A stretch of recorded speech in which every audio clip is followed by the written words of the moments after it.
Farah Pahlavi, the last Empress of Iran, is stepping back into the spotlight with a new documentary that sheds light on her extraordinary life. Known for championing women's rights, she fought for reforms that allowed women to drive, gain education, and adopt modern fashion trends.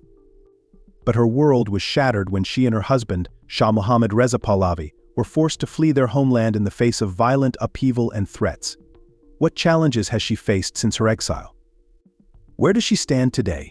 And with recent shifts in the Middle East, what role might she play in the future of Iran? Stay tuned to discover her incredible journey. Before we get started, please leave a like, subscribe, and hit the notification bell.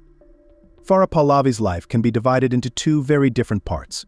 The first part was like a magical story from the East, filled with beauty and wonder, while the second part was full of struggle and loss. She was born in 1938 in Tabriz, a city in northwest Iran, as the only child of an army officer. Her grandfather also had an important role in diplomacy. Farah's family was among the richest and most respected in Iran. But when her father passed away, they lost their wealth, and she and her mother had to leave their grand home. They moved in with relatives in Tehran, Iran's capital. Farah then went to a French school and dreamed of moving to France to study architecture after she graduated. In Iran at that time, architecture was seen as a career only meant for men. But Farah didn't let that stop her, and she worked hard to get accepted into the famous Paris School of Architecture. In 1959, the Iranian embassy organized an event in Paris to celebrate Iranian students studying there. The best students were invited to a special reception where they would meet the Shah of Iran, Mohammad Reza Pahlavi. Farah, then 21, was one of the students attending. During the Shah's speech, where he encouraged the students to stay focused on their studies, he noticed Farah. Their eyes met, and in that moment, both of their lives changed forever. It was love at first sight. As Farah later shared in her memoirs, Mohammad was 40 years old at that time. Despite their 19-year age difference, she found him very attractive. To the people of Iran, the Shah was a legendary figure. He had been divorced from his second wife, Soraya, for a year, as she was unable to have a child to inherit the throne. At Mohammed's request, his eldest daughter invited Farah to dinner at her home twice, where Farah and the Shah enjoyed friendly conversations. Farah, being young and innocent, thought these dinners were just by chance, but when Mohammed proposed, she accepted without hesitation, as she was already in love. She had no idea that the future would bring many hardships. 6 months after they met, an extravagant wedding was held, unlike anything Iran had ever seen.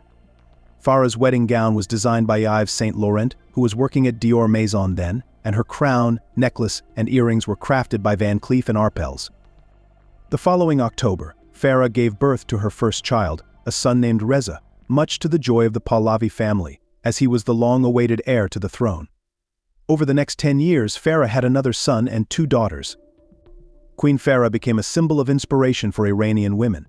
She was always stylishly dressed, fluent in several languages, and a strong supporter of women's rights. Many admired her and even called her the Jackie Kennedy of the East. Under her influence, Iranian women began wearing European-style clothes and driving cars. The Shah admired Farah's courage and the initiatives she took. He trusted her completely and valued her thoughts. In 1967, Mohammed made a historic decision, giving Farah the title of Empress, which granted her great authority and made her the regent.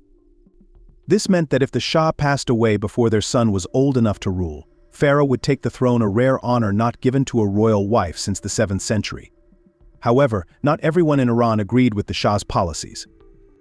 One of his main opponents, Ayatollah Khomeini, felt that the Shah had turned away from traditional values and was embracing Western ways that he saw as corrupt.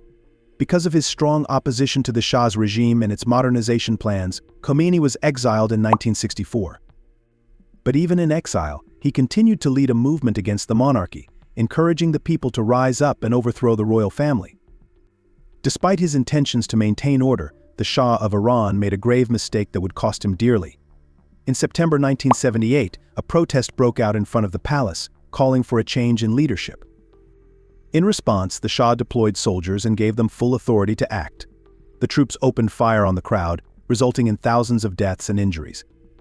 This tragic event stirred up deep resentment among the Iranian people, which could not be calmed. As a result, the Shah and his family were forced to leave the country immediately. For the next year, they moved from place to place as the new leaders of Iran promised to capture and eliminate the Shah wherever he went.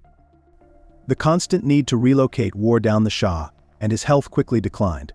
In the summer of 1980, he died from cancer in Egypt, bringing an end to Farah Pahlavi's love story. She lost her title, her power, and then her husband and love. But she still had 4 children, and for them she continued to live and fight in exile. After the Shah's death, U.S. President Ronald Reagan allowed Farah and her children to settle in the United States. She dedicated herself to giving her sons and daughters a proper upbringing and good education. Sadly, her life was marked by further tragedy when her daughter, Princess Layla, passed away in 2001, and her youngest son also lost his life to depression in 2011. These losses only added to her grief, highlighting the emotional burden of her years in exile. Farah Pahlavi used most of the money her husband left her to help Iranian refugees escaping the Islamic Revolution.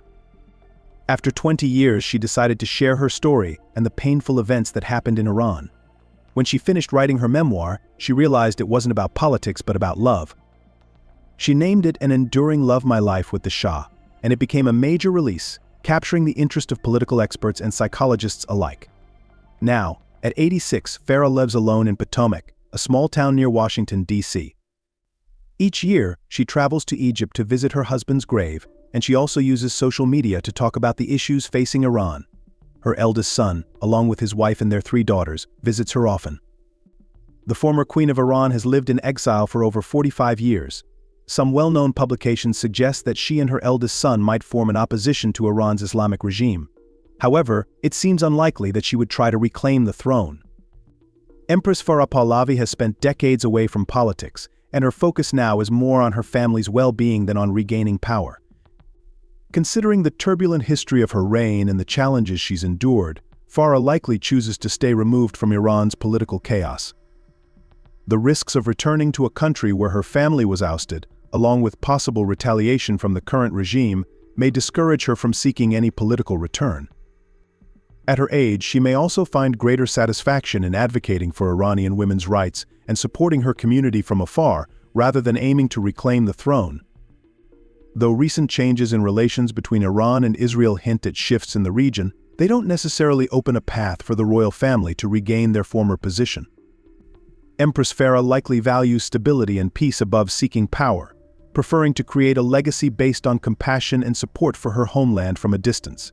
Her focus now seems to be on standing by her people in spirit, rather than in political ambition. Farah Pahlavi's journey is a remarkable testament to strength and resilience. From her role as an advocate for women's rights to her experiences in exile, she embodies the spirit of perseverance. What lessons can we learn from her life?